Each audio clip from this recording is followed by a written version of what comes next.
귀한 찬양에 감사드립니다. 고맙습니다. 오늘 이렇게 앞에서 뵈니까 오랜만에 교회 오신 우리 어른분들이 계십니다. 감사드리고요. 건강 위해서 저희들이 계속 기도하도록 하겠습니다. 여기서 뵈니까 더 좋네요. 네, 하여튼 건강하시기를 바라겠습니다. 저희가 성경을 읽어가다 보면 마음에 위로가 되는 그러한 성경의 표현들이 있습니다. 화면을 좀 한번 보시지요. 잘 아시는 표현으로 좀 적어봤습니다. 여호와 니시, 우리의 승리가 되시는 하나님. 여호와 이레, 우리를 위하여 무엇인가 준비하시는 하나님. 여호와 라파, 우리를 치료하시는 하나님. 여호수아, 하나님은 우리의 구원이시다. 성경을 통해서 이런 단어들, 표현들을 찾고자 하면 오랜 시간이 걸릴 겁니다. 참으로 좋은 표현들이 성경에 많이 등장합니다. 그 중에 한 단어가, 한 표현이 또 있습니다. 임마누엘. 임마누엘이라는 표현은 하나님이 우리와 함께 하신다. 하나님 엘, 우리와 마누, 함께 하신다. 임, 하나님이 우리와 함께 하십니다. 임마누엘, 이렇게 표현하고 있습니다. 임마누엘이라는 표현은 이사야서에 처음 등장합니다. 이사야 7장과 8장을 읽어보면 남왕국의 왕이었던 아하스 시절에 어떤 한 사건을 우리들에게 보여주고 있습니다. 아하스가 통치할 때에 당시 아수르 혹은 아시리아라고 불리우는 나라가 있었는데, 이 나라가 점점 강성해져서 제국으로 발전하게 됩니다. 이에 그 주변에 있었던 나라들이 위기감을 갖게 됩니다. 아수르라고 불리우는 나라, 저 나라가 흉폭한 나라인데 이제 힘이 강성해지면 우리나라도 침략해 올 건데 어떻게 하면 좋을까 고민하다가 아람과 북이스라엘을 중심으로 동맹을 체결합니다. 우리들의 힘만으로는 안 되니 동맹을 체결하자. 그렇게 마음을 먹고 아시리아 주변에 있었던 나라들에게 이야기를 합니다. 우리가 이렇게 동맹을 맺었으니 너희들도 우리들과 함께 하기를 바란다. 그래서 강대하지만 아시리아에 대항하면 그래도 살아갈 수 있지 않겠느냐, 그렇게 주변 나라들에게 동맹을 요청을 합니다. 이 동맹을 요청하는 과정 속에서 남왕국에게도 요청을 합니다. 그런데 남왕국의 왕이었던 왕은 이 요청을 거절합니다.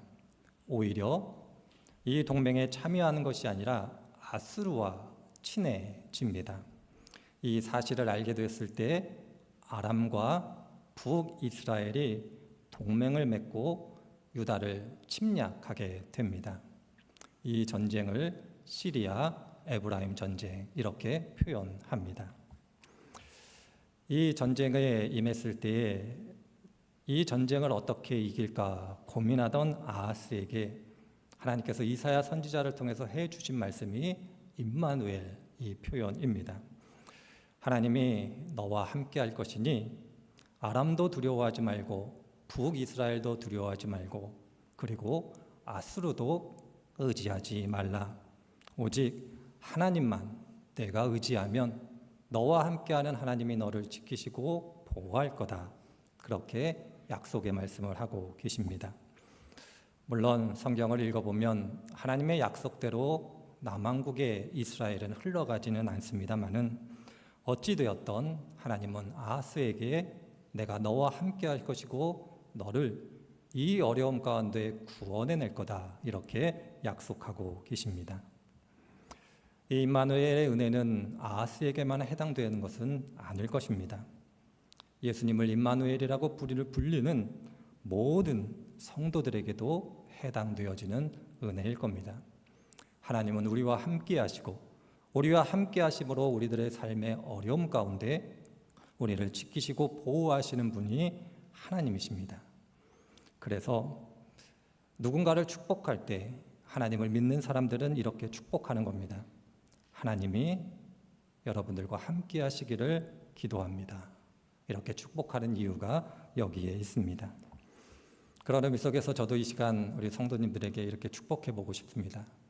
하나님께서 여러분들과 함께 하시기를 기도합니다. 꼭 이 은혜를 많이 누리시기를 바랍니다.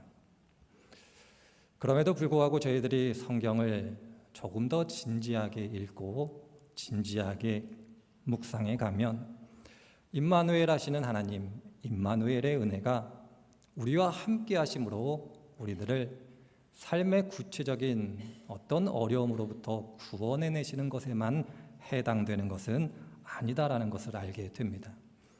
삶의 다양한 어려움 속에서도 우리를 구원해내시지만 그에 못지않게 더 중요한 것도 지키고 보호하시고 우리를 이끌어내시는 분이 하나님이심을 임마누엘의 은혜 가운데 발견하게 됩니다. 오늘 함께 읽은 말씀이 바로 이것을 우리들에게 보여주고 있습니다. 오늘 말씀은 시므온이라고 불리는 한 사람의 입을 통해서 예수님이 누구신가를 이야기하고 있습니다. 시므온이 쭉 예수님을 만난 다음 다양한 이야기를 한 다음 마지막으로 이렇게 이야기하고 있습니다. 예수님은 사람의 마음의 생각을 드러내실 것이다. 이렇게 이야기하고 있습니다. 그리고 덧붙이기를 예수님이 사람의 마음의 생각을 드러내시면 누군가는 망하게 될 거고 누군가는 흥하게 될 것이다. 이렇게 말씀하고 계십니다. 마음의 생각을 드러내는 일이 무엇이기에 마음의 생각이 드러나면 누구는 흥하고 누구는 망하게 될까 생각해 보아야 할 것입니다. 예수님이 함께 하심으로 하시는 일, 그것은 우리의 마음의 생각을 드러내시는 겁니다. 우리의 마음의 생각을 드러내니 누군가는 흥하고 누군가는 망하게 됩니다. 그래서 성경이 이야기하는 바 마음의 생각이 무엇인가를 아는 것이 필요합니다. 성경을 읽어보니 마음의 생각이라는 이 표현이 처음 등장하는 곳이 창세기 6장입니다. 창세기 6장 5절과 6절을 읽어보니 이렇게 이야기하고 있습니다. 주께서는 사람의 죄악이 세상에 가득 차고 마음에 생각하는 모든 계획이 언제나 악한 것뿐임을 보시고 땅 위에 사람 지으셨음을 후회하시며 마음 아파하셨다. 이렇게 기록하고 있습니다. 창세기 6장 5절과 6절이 이야기하는 바 사람의 마음의 생각이라는 것은 다른 것을 의미하는 것이 아닙니다. 사람이 갖고 있는 계획, 내가 무엇을 해야겠다라는 계획, 그것이 바로 마음의 생각이다. 이렇게 이야기합니다. 그리고 하나님은 말씀하시는 거죠. 내가 사람인들이 계획하는 것을 보니 그 계획이 모두 악하다. 이렇게 말씀하고 계시는 겁니다. 여러분 인생을 살아보시면서 계획 없이 사는 인생이 있습니까? 오늘 예배 끝나고 오후에 계획들이 있으시죠? 없으세요? 내일 계획 있으시죠? 모레 계획이 있으시죠? 아니 계획이 우리들이 계획을 가지고 살아가는데 하나님은 왜 악하다고 말씀하실까? 무엇이 문제일까? 계획 없는 인생이 문제지 계획을 세워서 살아가는 인생이 뭐가 문제이기 때문에 하나님은 악하다 그렇게 말씀하실까 고민해 보게 됩니다. 하나님께서 창세기 6장 5절과 6절을 통해서 사람이 하는 계획이 악하다고 하는 그 근거는 창세기 6장을 통해서 6장 2절을 통해서 발견하게 됩니다. 창세기 6장 2절은 하나님의 아들들이 사람의 딸들과 결혼하는 장면을 보여주고 있습니다. 그리고 하나님의 아들들이 사람의 딸들과 어떤 방법, 어떤 기준, 어떤 과정을 통해서 결혼하는가를 보여줄 때에 이렇게 기록하고 있습니다. 하나님의 아들들이 사람의 딸들의 아름다움을 보고 저마다 자기들의 마음에 드는 여자를 아내로 삼았다. 뭐가 문제일까요? 아름다운 여자를 보고 아름다운 남자를 보고 내가 저 사람과 결혼해야겠다. 이렇게 마음을 먹는 것이 뭐가 잘못일까요? 한 여자가 한 남자가 누군가를 만나서 결혼하면 내가 좋아하는 사람과 결혼하는 것이지 내가 싫어하는 사람과 결혼하지는 않을 겁니다. 그렇습니다. 그런데 하나님은 2절을 통해서 내가 이 모습을 보니 저들이 하는 모든 것이 악하다. 이렇게 평가할 수밖에 없다. 이렇게 말씀하고 계십니다. 추석적으로는 하나님의 아들이고 사람의 딸들이 누구인가가 가장 어려운 문제입니다만은 오늘은 이에 대해서 말씀드리고 싶지 않습니다. 다만 2절을 통해서 저희들이 알게 되는 것, 하나님께서 인간이 하는 모든 계획이 악하다고 말씀하시는 이유는 2절을 보니 도덕적인 문제도 윤리적인 문제도 법적인 문제도 아니고 하나님의 아들들이 사람의 딸들과 결혼하는 과정과 기준이 문제가 되고 있음을 보게 됩니다. 이것이 문제인 것은 최초의 인류인 아담과 하와가 선악과를 따먹게 되는 장면과 같기 때문에 그렇습니다. 선악과를 보았고 보기에 좋았고 보기에 좋았기 때문에 취했다. 이렇게 성경이 이야기하고 있습니다. 하나님의 아들들이 사람의 딸들을 정해 결혼한 것도 이와 같습니다. 보았고 보기에 좋은 여자를 선택해 그들과 결혼했다. 이렇게 표현할 수 있습니다.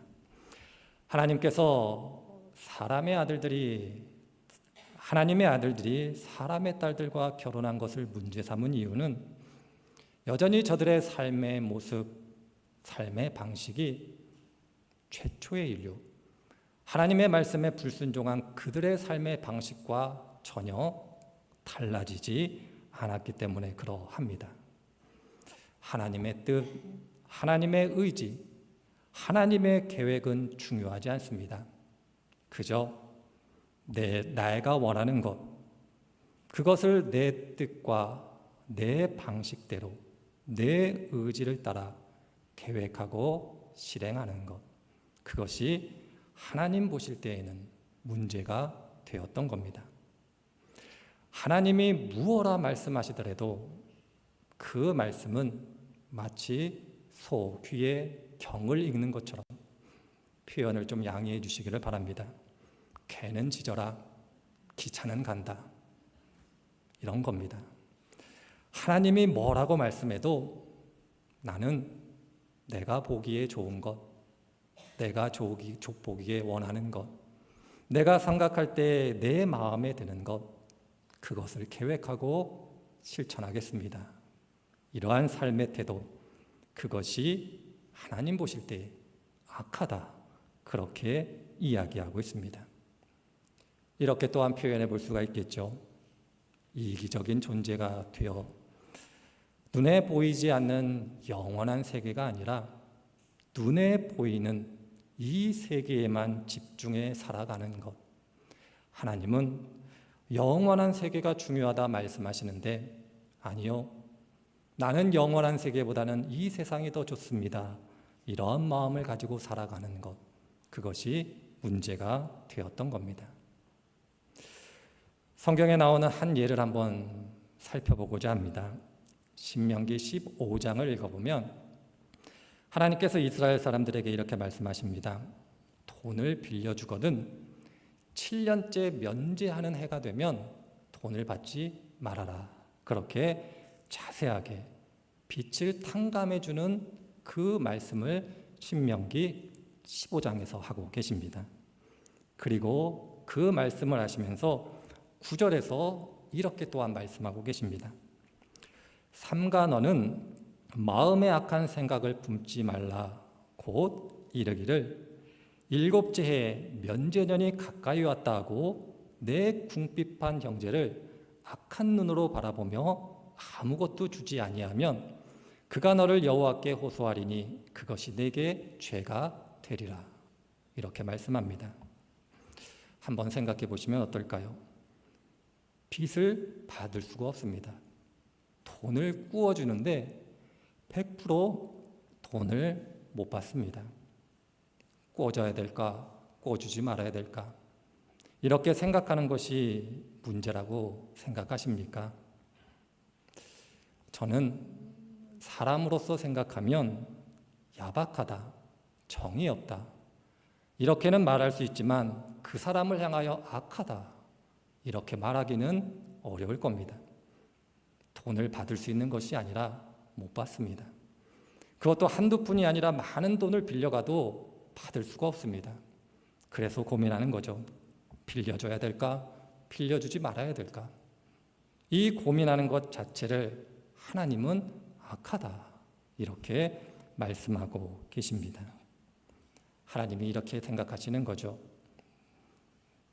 누군가 돈을 빌려달라고 했을 때 그것을 빌려줄까 말아야 될까 고민하는 것은 내가 너희들에게 빌려준 돈을 7년째가 되면 받지 말라고 한 그 말을 너희들이 귀담아 듣지 않았기 때문이다.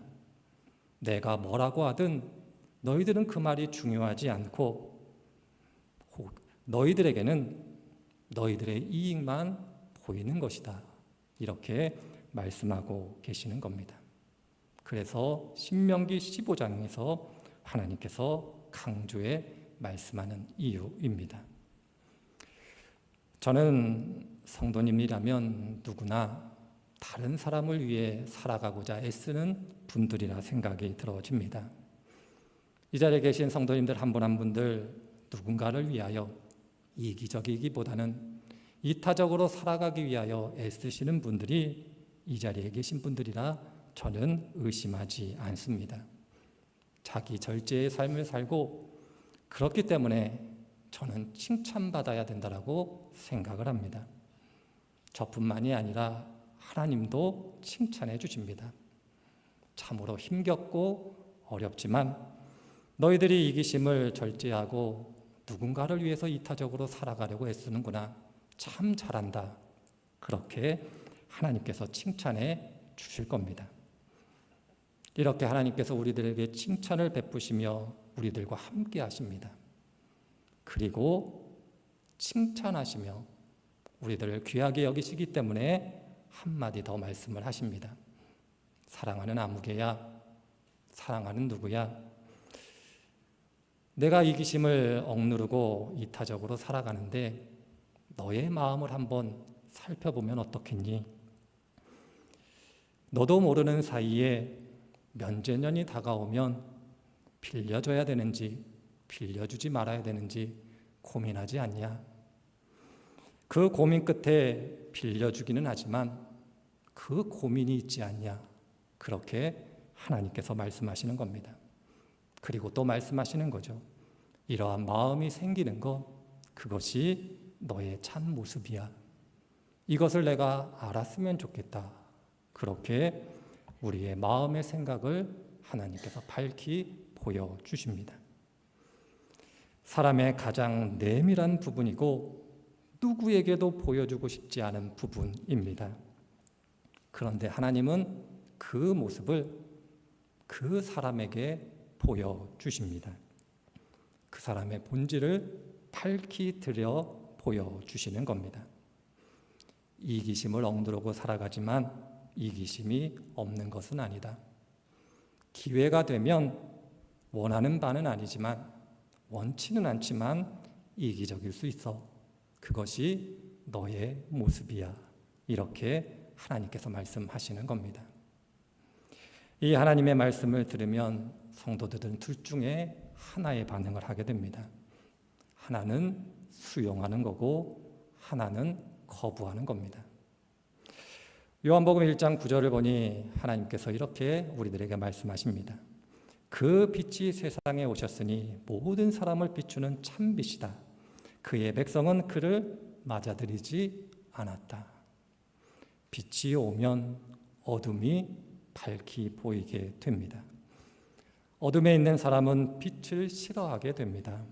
이해할 만합니다. 오늘 말씀에 비추어 이야기하자면 어느 누가 자신의 치부가 드러나는 것을 기뻐하고 반기겠습니까?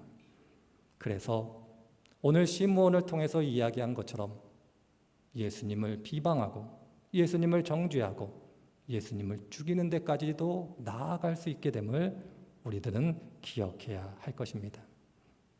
중요한 게 있습니다. 하나님께서 우리의 마음의 생각을 밝히 드러내시는 이유는 드러내 치욕을 주고자 하심이 아닙니다. 이 사실을 깊이 기억해야 합니다. 하나님께서 우리의 마음의 생각을 드러내시는 이유는 잠언 21장을 읽어보니 이해할 수 있습니다. 사람은 누구나 자기 자신을 보아 그래도 이만하면 괜찮아. 내가 그래도 다른 사람에 비해서는 정직하게 살아. 그래, 내가 다른 사람에 비해서는 이기적이지 않아. 그렇게 생각하며 살아갑니다. 그런데 하나님은 말씀하시는 거죠. 그럼에도 불구하고 나는 너희들의 마음을 안다. 마음을 감찰하고 있다. 이기심을 절제하고 이타적으로 살아가지만 그것이 참으로 아름다운 자기의 모습이고 칭찬할 모습이지만 내가 너희들의 마음을 아는데 그것은 내 기준에서 볼 때는 온전한 모습은 아니다. 이렇게 우리들에게 가르쳐 주고 계십니다. 그럼으로써 하나님께서 우리들이 이 사실을 깨닫기를 원하신 겁니다. 내가 가지고 있는 의로움이라는 것은 지극히 작은 것이다. 그 지극히 작은 의로움조차도 무너져야 된다. 이것을 깨닫게 하시는 분이 하나님이십니다. 이 은혜, 우리의 이 작은 의로움을 무너뜨리는 것을 히브리서 4장 12절에서는 이렇게 설명하고 있습니다. 마음의 생각과 뜻을 판단하시나니 지으신 것이 하나도 그 앞에 나타나지 않음이 없고 우리의 결산을 받으실 이의 눈앞에 만물이 벌거벗은 것 같이 드러나게 하실 것이다. 이렇게 이야기하고 있습니다. 나의 작은 의로움을 무너뜨리고 내가 하나님 앞에서는 아무것도 내세울 거 없는 벌거벗은 자로 서게 하는 것, 이것이 바로 하나님께서 우리의 마음의 생각을 드러내시는 이유다. 그렇게 말씀드릴 수 있습니다.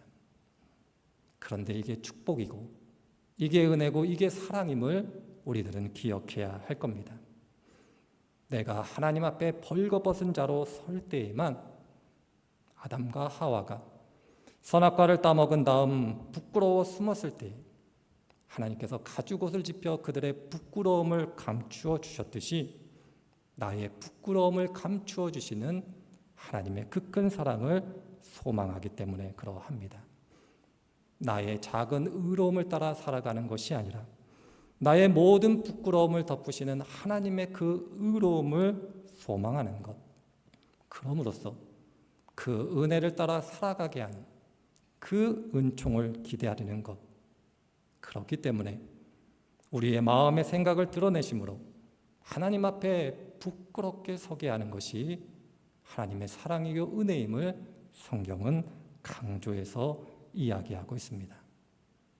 임마누엘 하시는 하나님, 우리들이 살아가고 있는 일상의 삶 속에서 경험하는 많은 어려움들을 해결해 주실 거고 도와주실 겁니다.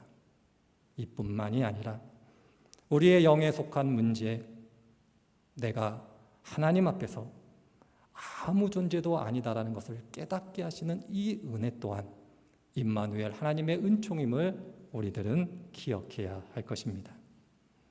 이를 위해서 성경은 우리들에게 이렇게 권면하고 있습니다. 빌립보서 4장 6절 이하 7절에서 이렇게 권면하고 있습니다. 아무것도 염려하지 말고 다만 모든 일에 기도와 간구로 너희 구할 것을 감사함으로 하나님께 아뢰라. 그리하면 모든 지각에 뛰어난 하나님의 평강이 그리스도 예수 안에서 너희 마음과 생각을 지킬 것이다.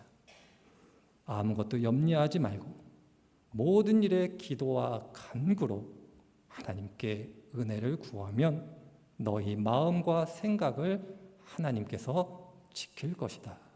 이렇게 말씀하고 계십니다.